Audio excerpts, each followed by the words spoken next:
Ewan ko kung naikwento ko na yung sabi nung sabi nung nanay, bakit ka nabuntis, anak? Oh, bakit ka nabuntis? Di ba may mga tinuro ko sa'yo na kapag hinipo sa dibdib, sabi mo, don't. What? Don't. Ngayon, pag hinipo ka sa baba, stop. Ha? Tigil. Sabi nung sinabi, yan ang dapat mo sinasabi. Sinabi mo ba sa boyfriend mo yan? Kasi nakabuntis sa kanya, boyfriend. Sabi niya, kasi, kasi,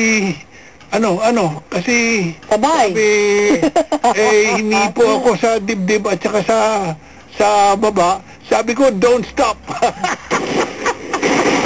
Patay tayo dyan. Patay tayo dyan. Pinagsabay kasi, di pinagsabay din yung sinabi ng don't stop.